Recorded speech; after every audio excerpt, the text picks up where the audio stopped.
Section 1. Hello, Linda speaking. Oh, hi, Linda. This is Matt Brooks. Alex White gave me your number. He said you'd be able to give me some advice about moving to Banford. Yes, Alex did mention you. How can I help? Well, first of all, which area to live in? Well, I live in Dalton, which is a really nice suburb. Not too expensive, and there's a nice park. Sounds good. Do you know how much it would be to rent a 2-bedroom flat there? Yeah, you should be able to get something reasonable for £850 per month. That's what people typically pay. You certainly wouldn't want to pay more than £900. That doesn't include bills or anything. No, that sounds all right. I'll definitely have a look there. Are the transport links easy from where you live? Well, I'm very lucky. I work in the city centre, so I don't have to use public transport. I go by bike. Oh, I wish I could do that. Is it safe to cycle around the city? Yes, it's fine. And it keeps me fit. Anyway, driving to work in the city centre would be a nightmare because there's hardly any parking. And the traffic during the rush hour can be bad. I'd be working from home, but I'd have to go to London 1 or 2 days a week. Oh, that's perfect. Getting to London is no problem. There's a fast train every 30 minutes, which only takes 45 minutes. That's good. Yeah, the train service isn't bad during the week, and they run quite late at night. It's weekends that are a problem. They're always doing engineering work, and you have to take a bus to Haddam and pick up the train there, which is really slow. But other than that, Banford's a great place to live. I've never been happier. There are some nice restaurants in the city centre and a brand new cinema, which has only been open a couple of months. There's a good arts centre too. Sounds like Banford's got it all. Yes, we're really lucky. There are lots of really good aspects to living here. The schools are good, and the hospital here is one of the best in the country. Everyone I know who's been there's had a positive experience. Oh, I can give you the name of my dentist too, in Bridge Street, if you're interested. I've been going to him for years, and I've never had any problems. Oh, okay, thanks. I'll find his number and send it to you. Thanks. That would be really helpful. Are you planning to visit Banford soon? Yes, my wife and I are both coming next week. We want to make some appointments with estate agents.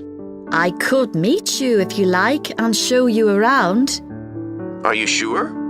We'd really appreciate that. Either a Tuesday or Thursday is good for me, after 5:30. Thursday's preferable. Tuesday, I need to get home before 6 p.m. Okay, great. Let me know which train you're catching, and I'll meet you in the cafe outside. You can't miss it. It's opposite the station and next to the museum. Brilliant. I'll text you next week then. Thanks so much for all the advice. No problem. I'll see you next week. Section 2. So, if you're one of those people who hasn't found the perfect physical activity yet, Here are some things to think about which might help you make the right decision for you. The first question to ask yourself is whether you would enjoy training in a gym. Many people are put off by the idea of having to fit a visit to the gym into their busy day. You often have to go very early or late, as some gyms can get very crowded. But with regular training, you'll see a big difference in a relatively short space of time. Running has become incredibly popular in recent years. That's probably got a lot to do with the fact that it's a very accessible form of exercise. Anyone can run, even if you can only run a few meters to begin with. But make sure you get the right shoes. It's worth investing in a high-quality pair, and they don't come cheap. Another great thing about running is that you can do it at any time of day or night. The only thing that may stop you is snow and ice. Swimming is another really good way to build fitness. What attracts many people is that you can swim in an indoor pool at any time of year. On the other hand, it can be quite boring or solitary. It's hard to chat to people while you're swimming lengths. Cycling has become almost as popular as running in recent years. That's probably because, as well as improving their fitness, many people say being out in the fresh air in a park or in the countryside can be fun. Provided the conditions are right, of course. Only fanatics go out in the wind and rain. Yoga is a good choice for those of you looking for exercise which focuses on developing both a healthy mind and body. It's a good way of building strength, and with the right instructor, there's less chance of hurting yourself than with other more active sports. But don't expect to find it easy. It can be surprisingly challenging, especially for people who aren't very flexible. Getting a personal trainer is a good way to start your fitness program. Obviously, there can be significant costs involved, but if you've got someone there to encourage you and help you achieve your goals, you're less likely to give up. Make sure you get someone with a recognised qualification, though, or you could do yourself permanent damage. Whatever you do, don't join a gym unless you're sure you'll make good use of it. So many people waste lots of money by signing up for membership and then hardly ever go. What happens to their good intentions? I don't think people suddenly stop caring about improving their fitness or decide they have more important things to do. I think people lose interest when they don't think they're making enough progress. That's when they give up hope and stop believing they'll ever achieve their goals. Also, what people sometimes don't realize when they start is that it takes a lot of determination and hard work to keep training week after week, and lots of people don't have that kind of commitment. One thing you can do to help yourself is to set manageable goals. Be realistic and don't push yourself too far. Some people advise writing goals down, but I think it's better to have a flexible approach. Give yourself a really nice treat every time you reach one of your goals. And don't get too upset if you experience setbacks. It's a journey. There are bound to be difficulties along the way. Section 3. OK, Jim, you wanted to see me about your textile design project. That's right. I've been looking at how a range of natural dyes can be used to colour fabrics like cotton and wool. Why did you choose that topic? Well, I got a lot of useful ideas from the museum, at that exhibition of textiles. But I've always been interested in anything to do with colour. Years ago, I went to a carpet shop with my parents when we were on holiday in Turkey, and I remember all the amazing colours. They might not all have been natural dyes. Maybe not, but for the project, I decided to follow it up. And I found a great book about a botanic garden in California that specialises in plants used for dyes. OK, so in your project, you had to include a practical investigation. Yeah. At first, I couldn't decide on my variables. I was going to just look at one type of fibre, for example, like cotton. And see how different types of dyes affected it? Yes. Then I decided to include others as well. So I looked at cotton and wool and nylon. With just one type of dye? Various types, including some that weren't natural, for comparison. OK. So I did the experiments last week. I used some ready-made natural dyes. I found a website which supplied them. They came in just a few days, but I also made some of my own. That must have taken quite a bit of time. Yes. I thought it'd just be a matter of a teaspoon or so of dye, and actually that wasn't the case at all. Like, I was using one vegetable, a beetroot, for a red dye, and I had to chop up a whole pile of it. So it all took longer than I'd expected. One possibility is to use food colourings. I did use one. That was a yellow dye, an artificial one. Tartrazine? Yeah, I used it on cotton first. It came out a great colour. But when I rinsed the material, the colour just washed away. I'd been going to try it out on nylon, but I abandoned that idea. Were you worried about health issues? I thought if it's a legal food colouring, it must be safe. Well, it can occasionally cause allergic reactions, I believe. So what natural dyes did you look at? Well, one was turmeric. The colour's great. It's a really strong yellow. It's generally used in dishes like curry. It's meant to be quite good for your health when eaten, but you might find it's not permanent when it's used as a dye.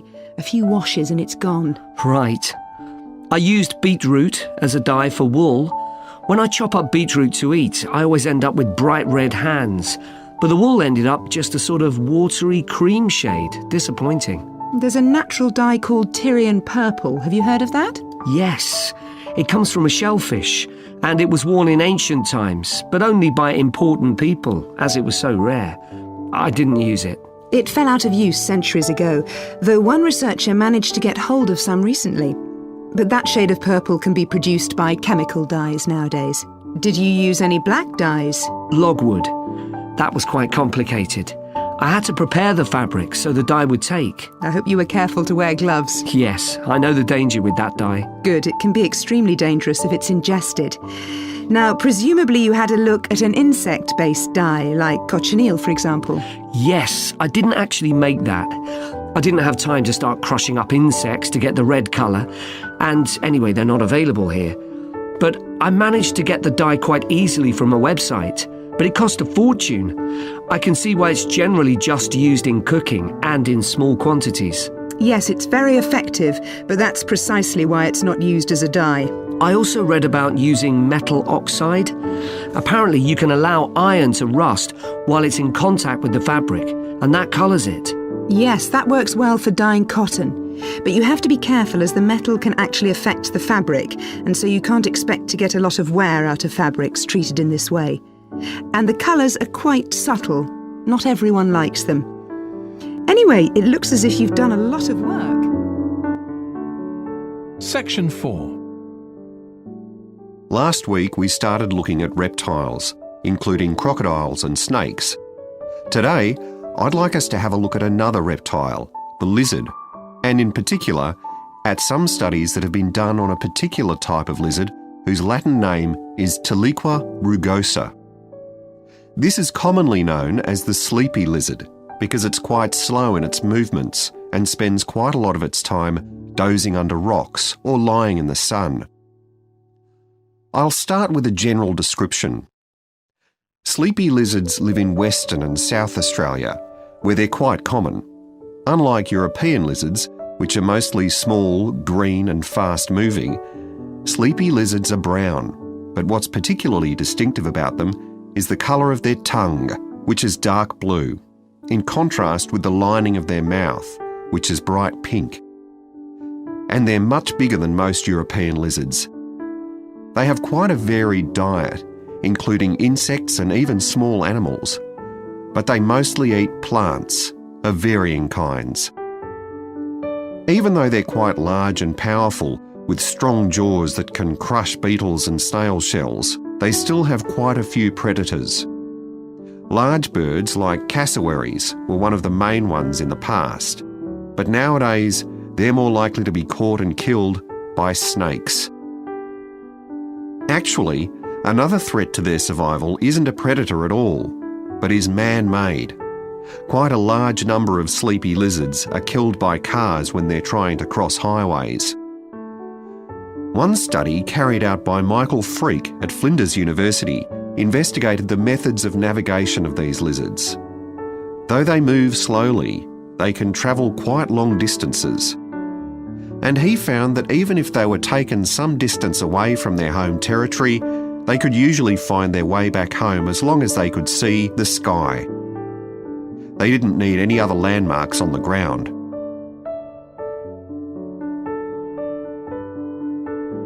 Observations of these lizards in the wild have also revealed that their mating habits are quite unusual. Unlike most animals, it seems that they're relatively monogamous, returning to the same partner year after year. And the male and female also stay together for a long time, both before and after the birth of their young. It's quite interesting to think about the possible reasons for this. It could be that it's to do with protecting their young. You'd expect them to have a much better chance of survival if they have both parents around. But in fact, observers have noted that once the babies have hatched out of their eggs, they have hardly any contact with their parents. So there's not really any evidence to support that idea. Another suggestion's based on the observation that male lizards in monogamous relationships tend to be bigger and stronger than other males. So maybe the male lizards stay around so they can give the female lizards protection from other males. But again, we're not really sure. Finally, I'd like to mention another study that involved collecting data by tracking the lizards. I was actually involved in this myself. So we caught some lizards in the wild and we developed a tiny GPS system that would allow us to track them, and we fixed this onto their tails. Then we set the lizards free again, and we were able to track them for 12 days and gather data, not just about their location, but even about how many steps they took during this period. One surprising thing we discovered from this is that there were far fewer meetings between lizards than we expected. It seems that they were actually trying to avoid one another. So why would that be? Well, again, we have no clear evidence, but one hypothesis is that male lizards can cause quite serious injuries to one another. So maybe this avoidance is a way of preventing this, of self-preservation if you like. But we need to collect a lot more data before we can be sure of any of this.